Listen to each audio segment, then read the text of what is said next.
911, what's your emergency? Some guy just came in and shot 3 of us. Though it's only 10 seconds, Orange County Sheriff's detectives are hoping these suspenseful moments of a gunman who shot 3 people and killed 1 inside a barbershop. Everyone we've talked to in this plaza is shaken by this attack. The suspect is concealed. This while detectives believe the barbershop was targeted. It appears that the person went here for a specific reason.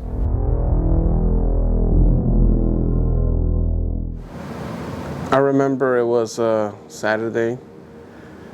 It started off like a regular Saturday at work. I knew it was going to be busy because the owner had just gone for vacation, so I was preparing for that, and it was super busy that day. In fact, it was so busy we didn't even have time to eat lunch. We ate super late. We ordered some pizza, and we ate really late in the day, like around 5 p.m. And I remember a client had texted me, and at this point everybody had left in the shop except for me and my other 2 co-workers, the 2 barbers that were there. And I remember my client had texted me, and I was waiting for him, so I just sat down. I was exhausted, my legs were hurting just from standing up all day. So I'm sitting there and just scrolling on my phone, on Instagram or whatever, and I remember the door rings.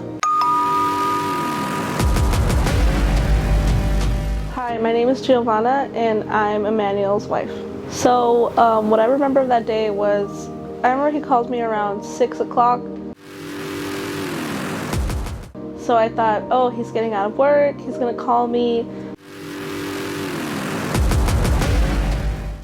I just came into the shop and he started shooting everywhere, and I was like, wait, what? When I look up, I don't recognize who it is immediately. I know it's not my client.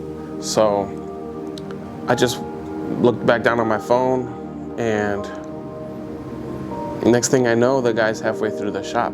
And when I look up, I noticed that he's wearing a hat, bandana around his face, and sunglasses. And I was like, oh snap, like, this guy's about to rob us. But he passes me, and he goes up to where the other guys were talking right behind me. I hear gunshots going off at this point. For the killer, who was very deliberate about his actions, walking in and opening fire, leaving behind little trace. He talked about somebody came shooting everywhere, and he called the police, and then he called me next, and he told me to call his parents. So I was just like, kind of in the adrenaline. I just assumed that he sounded okay, so I didn't think that anything happened to him. What I'm thinking about at this moment is, oh snap, like, what is going on? My heart dropped, and my first instinct was to run, and I knew I was too far from the door, the front door of the shop. So I decided to run towards where the bathroom is. There was a hallway towards the right of the shop, and I go through there. Well, I'm trying to go through there, and as soon as I hit the corner, that's when I feel the first shot. But little did I know that he was one of the victims. And it hits my right calf. I just feel the impact, and I feel it go in and out. Imagine an arrow going through your body. That's how it felt. It just felt like an arrow went through there. So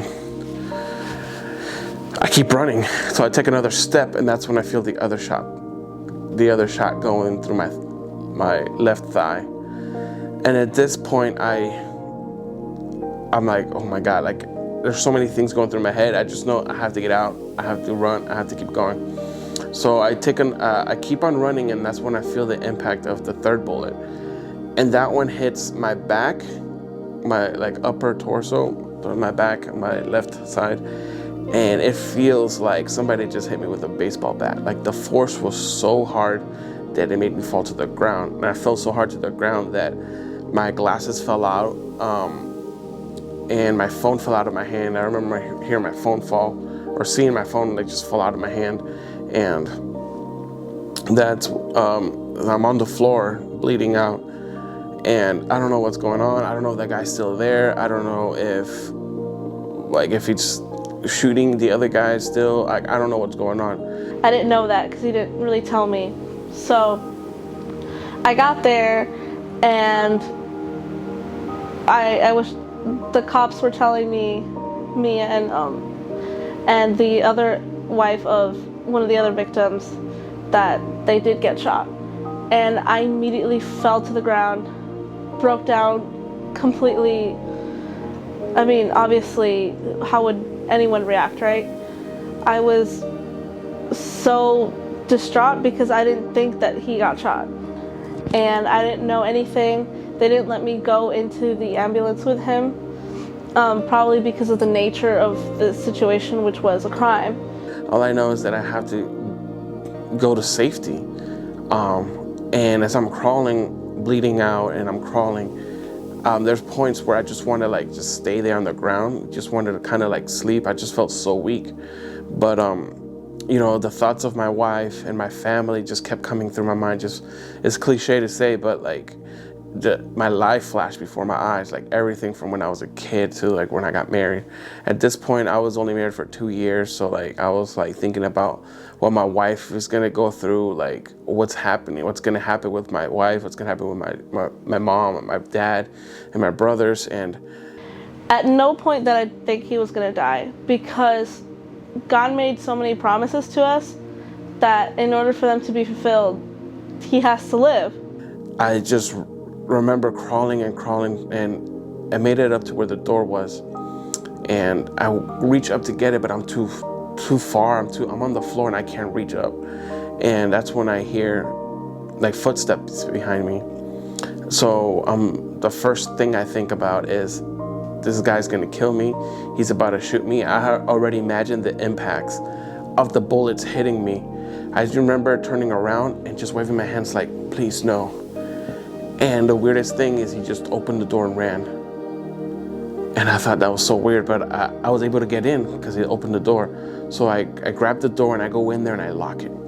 As I'm there, I remember I grabbed my phone as I'm crawling, and I go in the bathroom and I'm kneeling, and I'm trying to catch my breath. My adrenaline's pumping, everything's going off, and I'm trying to unlock my phone and it won't unlock. Like for the life of me, I can't figure out how to unlock it. I can't think clearly. I just got shot. What do you think is happening? Like, I don't know what's happening. So I just remembered that to pray. I remember, let me just pray. I put my phone down, I closed my eyes, and I was like, God, please help me, God. Help me get through this, God. So as soon as I started praying, my mind went clear. So I had faith in God, even though it was really scary. I didn't know what was gonna happen, but I just decided that I was gonna be at peace, and God gave me that peace. I can say that for sure. As I'm walking down the hall, I look to my left or to my right, and I see the two other barbers on the ground. I don't know if they're okay or not. I just know that I have to go to the front of the shop and lock it, because I don't know if the shooter is outside running around, shooting other people or trying to come in and finish us off. I go all the way from the back to the front of the shop with 3 bullets in me, and I lock it. And then I remember going back, and I'm limping back, and I hear one of the barbers calling out to the other barber. He's just calling his name and over again, and the other guy's not responding.